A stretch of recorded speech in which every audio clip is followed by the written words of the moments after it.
I'll tell you a story. I don't know how many of you have seen this on CNN Headline News. I had exactly this debate on Dr. Drew's show a few months ago. It was about 3 months ago. And it was I think, the #1 story on Facebook and Twitter for about 3 days. Because this is why they don't have me on CNN that often. They were talking about Caitlyn Jenner. And the question of the day was why Caitlyn Jenner should or should not receive the ESPN Courage Award.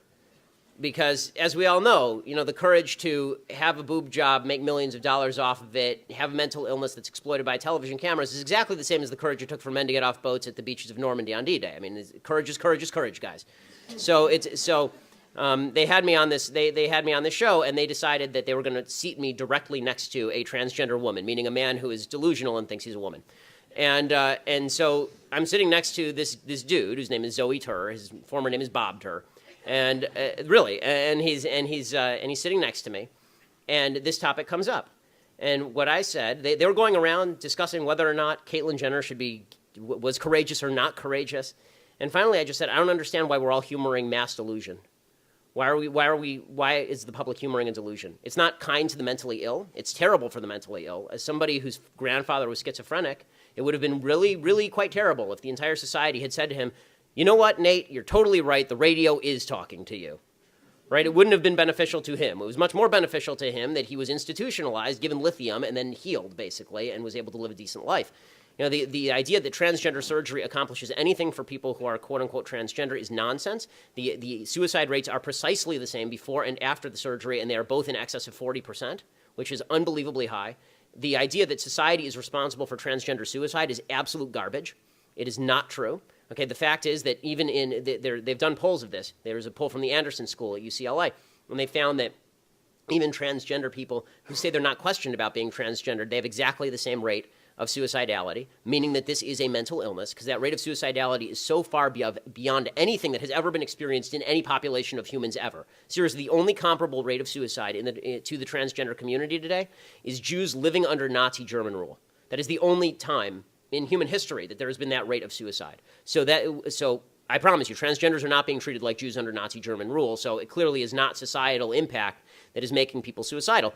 What's making people suicidal is that this is a mental illness, and it is barbaric to suggest that a man can become a woman and a woman can become a man with a snip of the knife. It's horrifying, and it is mutilation, and it is brutal. And the people who are pushing this have no sympathy for the people who are actually suffering from it. They're forwarding mental illness. They're forwarding mental illness to kids because they want to teach this to children now.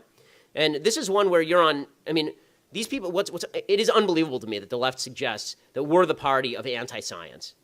Okay, they are the party of vaccines are bad and men can magically become women through some magic man-to-woman machine. Right? It's such utter nonsense. Every cell of Caitlyn Jenner's body has a Y chromosome, except ironically for his sperm cells. Right? So the idea that these are women is just it's utter tripe. And I have to say I am enjoying a little bit how the transgender movement is destroying feminism. That's kind of fun, because the feminists have always argued that men and women are inherently different.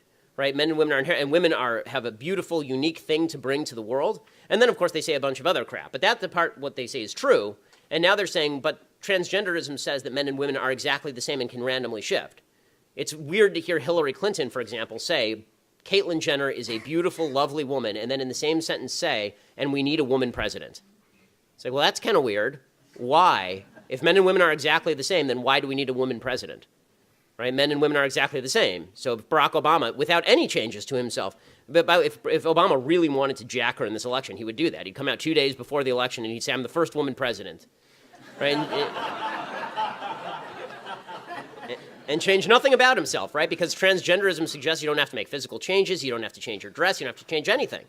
Right? If you just decide one day if Charles Bronson one day decided to saunter on in, take off his gun belt, and mosey on in and sashay on in to the ladies' restroom for a little sitsy on the toilet, then he would be a woman. This is the way that this is. What I love about this particular debate is I think enough Americans are not insane that they will buy the argument that a man is a man and a woman is a woman, considering they have known this since they were small children. My daughter's 21 months old, and she can tell the difference between boys and girls.